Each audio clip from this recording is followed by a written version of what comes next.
ওয়ারাকাশ শাজার। হুজুর বলেন শুধু গাছের পাতা ছাড়া আমাদের দ্বিতীয় কোনো খাবার ছিল না।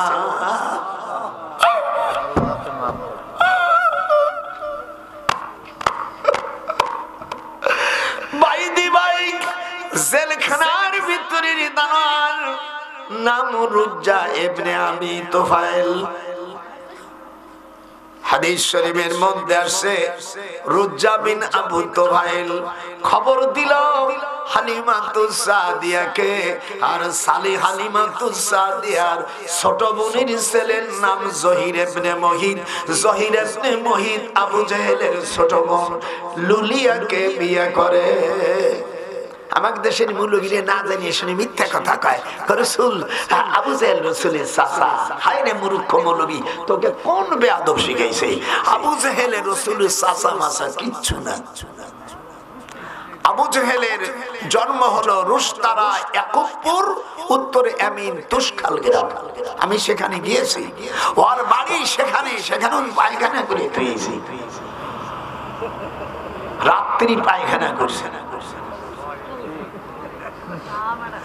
আমি যাইতাই মারলাম। আবু জেহেলের আব্বার নাম হিশাম, আর আবু জেহেলের নাম আমর, আমর বিন হিশাম। আমি কোরআন হাতে রেখে বললাম, এই নাম যদি কেউ অস্বীকার করা দেখাইতে পারে তাকে আমি আমার ঢাকার দুটো বাড়ি দিয়ে দেব। 2 কোটি টাকা ঘোষণা করলাম। আবু জেহেলের নাম হলো আমর বিন হিশাম। হাতটা জনগণ কি আজকে অনেক তথ্য বেড়ে আসবে যা জীবনে আপনার শুনে নেই। দাওয়াত দেন বয়াতিকে গান গায়, ওরা শিখবে কোষ্টা। ওমালানা মুহাদ্দিস বলো ভাই, ওমালানা তুআমুন, এটা বুখারীর হাদিস। ওমালানা তুআমুন ইল্লা ওয়ারাকাশ শাজার। ওরাক মানে পাতা, সাজার মানে গাছ। মন্দির পাতা খালেন এই জন্য মন্দির গাছকে হুজুর বলছেন পৃথিবীর 300 বেদির ওষুধ। যদি কার ডায়াবেটিস হয়, হাদিস শরীফের মধ্যে আসে সে যেন মন্দির গাছের পাতা সকালে 3টে বিকেলে 3টা খায়, আল্লাহ তাআলা তার ডায়াবেটিস ভালো করে দিবে। আর যে ডায়াবেটিসের জন্য যে ইনজেকশন তৈরি করে, আল্লাহর হাবিব বলেন সেটা মিন্দি গাছের রস দিয়ে করে। আমি লন্ডনে হিথ্রি বিমানবন্দরে নামার পরে আমার ছোট ভাই এয়ারপোর্টের পাশে লন্ডনে বাড়ি করেছে। মসজিদে আলোচনা করার পরে আমাকে ঘিরে ধরছে সাংবাদিকরা যে could not taking first class medicine sir. যেহেতু আমি ইউনিভার্সিটি প্রফেসর, আমাকে কি চাকর বলবে? এদিক টাকা দাদার দিক। ডায়াবেটিস যদি কার হয়, আইয়ুব আলাইহিস সালামের পানির সাথে খান। আপনারা বগুড়ো যাবেন, বাবলু ডাক্তারের ওখানে আইয়ুব আলাইহিস সালামের পানি আমি রেখে দিয়েছি, কোনো পয়সা লাগবে না। কিন্তু যাতায়াত ভাড়া তো আমার দেওয়ার কায়দা নেই। বিনি পয়সায় ওষুধ দেবো আর তোমার টাকা দেবো।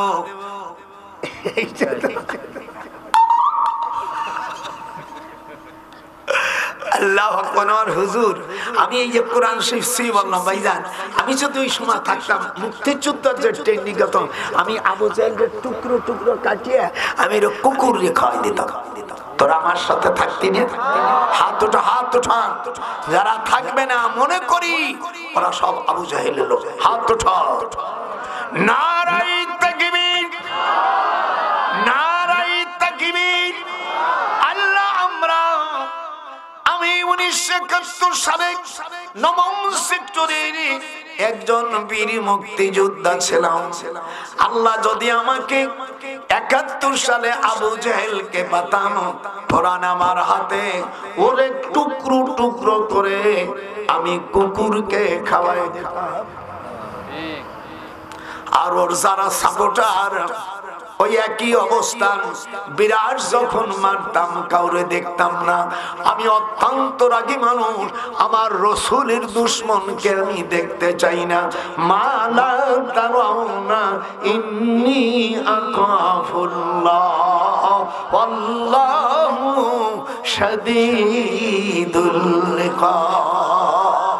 এ হাত ওঠে না কেন? আল্লাহ বলতেছে আবার তুই হাত উঠিস না কেন? আমার রসুলকে জেলে রাখছিস, আমি তো চিপ কেটে নেব। 3 বছর 3.5 বছর। আর কতদিন দাম মহিলা, আমাদের বড় আম্মা জান, নবীদের স্ত্রীকে উম্মাহাতুল মুমিনিন বলতে হয়। আমাদের মা, হাত উঠান। নবীদের স্ত্রীকে বিয়ে করা আল্লাহ তাআলা উম্মতের জন্য হারাম করে দিয়েছে। তোর একটু আমার সাথে কথাও তো কইস না, কি হইলো না? ভুল করতেছি। নবীদের স্ত্রীকে বিয়ে করা আল্লাহ, জোরে করে ঘুম পড়লি কোথাও পিটন দেবো। কাউর আমি একটু ডিমও যেতে দেয় না, যে ঝিম দিবি যা বাড়ি যে গলা ধরে দেবো। সর, এখানে আসছিস কেন? এখানে আসতে আসতে আন্দোলনের জন্য ইসলামী পতাকা উঠবে, সেই আন্দোলনে নিয়ে আমি আজকে বাংলাদেশে নামিয়ে গেছি। জোরে কথা বল। আমার সাথে আপনারা আছেন। আমি বাংলাদেশের কোন নেতা হতে চাই না, আমি ইসলামী রাষ্ট্র একজন ক্ষুদ্রতম প্রজা হতে চাই। বলবা যে দাদাইর মাস করতেছে বলে এমপি হবা? নো, কোরআন হাতে বলছি নো। আমি ইসলামী রাষ্ট্র একজন প্রজা হতে চাই। এটা হাত উঁচু কর, নারায়ে তাকবীর। এই তোর মেশিন গুছাইতেছিস নাকি? তাহলে মা পিটন দেবো বলি। বুড়ো কেবল চেয়েছে এদেশ হবে আগামী দিনের দেশটা হবে ইসলামী রাষ্ট্র। হাত উঠান জোরে করেন। এই দেশের সকল আহলে হাদিস ভাইজান, তোমাদের পায়ে ধরি। তাবলীগ জামাত 2 গ্রুপ, তোমরা কেন 2 গ্রুপ হলে গে? তোমাদের ইস্তেমাটা বন্ধ করে দিয়েছে। তোমাদের জন্য তোমাদের আমও গেল, তোমাদের সালাও গেল। তোমরা এত জেদাজেদি করছিলে কেন? আমি তো আসিফকে বলেছি, আমি যখন ঢাকা বিশ্ববিদ্যালয়ের প্রফেসর, তখন আসিফ তখন 8-9 ছাত্র আমার বলছে স্যার, আমি কি এই হাজি সাহেব কই যাও? শোনো, এই ওয়াজ জীবনে পাবা কোথায়? মরে গেলে আর এই দরুদ পাবি না। আপনারা আমার ওয়াজে খুশি হচ্ছেন, বেজার হচ্ছেন? আমরা সব কিছু দেখেছি, এপিট ওপিট সব দেখেছি। এবার আমরা দেখতে চাই ইসলামের পিঠ। আমার সাথে হাফে কি পাবো, নাম বলিনি, কিছু বলা হয়েছে। আমরা এপিট ওপিট দেখেছি, এবার আমরা দেখতে চাই ইসলামের পিঠ। হাত ওঠা, এরকম হাত ওঠা, নারায়ে তাকবীর। এই হাত, সেই হাত যেন ইসলামের পক্ষে রায় থাকে। আমি বুড়ো মানুষ এতটুকু বলে দিলাম, এই হাত এবার যেন ইসলামের পক্ষে থাকে। একেবারে প্রকাশ্য আন্দোলন। আর আমি সবর করতে পারছি না। 97 বছর বুড়ো কখন মরে যায়, আল্লাহ আমাকে তুমি দেখাও। পার্লামেন্টে যেন ইসলামের পার্লামেন্ট হয়। পার্লামেন্টে লেখা থাকবে লা ইলাহা ইল্লাল্লাহ মুহাম্মাদুর রাসূলুল্লাহ। আর প্রত্যেক এমপি মন্ত্রীর এখানে লেখা থাকবে মিল্লাত আবিকুম ইব্রাহিম হুয়া সাম্মাকুমুল মুসলিমিন। আমি সেদিন তোর দাদিরি নিয়ে আসতেছি। দাদি মানে বুঝিস? আমার বউ তোকে দাদু। বুড়ির নিয়ে আসতেছি ঢাকার থেকে, ওনার মাইয়ের বাড়ির থেকে। আমেরিকা যাবে, কি ফুর্তি। যখন পদ্মা সেতুর পূর্ব পারে দেখি কি হলুদ রং দিয়ে ওখানে মুছে থইছে কান্না, সেইখানে লেখা রয়েছে হযরতে ইব্রাহিম আলাইহিস সালাম মুসলিম জাতির, মুসলমানের জাতির পিতা। আমি কোরআন শরীফ সই বলছি, উপর দিক তাকাই আর তোর দাদির দিকে একটু তাকাই। বুড়ির দিক না তাকাইলে তো রাত্রি আমার খবর আছে। আমি কলাম জমজমের আম্মা, ওই যে দেখো দেখি। ড্রাইভারে বললাম একটু রাখতো। উপরে 3 বার পড়লাম, তোর দাদির ঈদেও 3 বার পড়ালাম।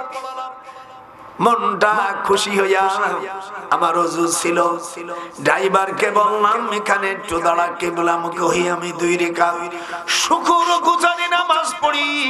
যে আন্দোলনের জন্য এই আয়াত পড়ার কারণে আমি জেল খাটেছি, সেই জেল কাটা ওষুধ করে নেই। আমার জীবনে জেল খাটছিলাম যে আয়াতের কথা বলে, সেই আয়াত আজ পালন হয়ে গেছে বাংলাদেশে। মুসলমানের জাতির পিতা হযরত ইব্রাহিম আলাইহিস সালাম, মিল্লাতা আবিকুম ইব্রাহিম। মুসলমান মেয়েরা যারা মুসলমানের গরমে জন্ম নেছো, হাত উঠাইয়া পর্দার বাইরে রাখি হাত উঠাও। মিল্লাতা আবিকুম ইব্রাহিম হুয়া সাম্মাকুমুল মুসলিমিন। আল্লাহ বলেন ইব্রাহিম, আমি তোমাকে মুসলমানের জাতি হিসেবে আমি আজ কবুল করে আমি আল্লাহ ঘোষণা দিলাম। আল্লাহ তাআলা মক্কার জমিনে বসে মক্কা শরীফ থেকে আমি কয়েক মাইল দূর আরাফাতের ময়দানে এই আয়াতটা নাযিল হয়। আবার এই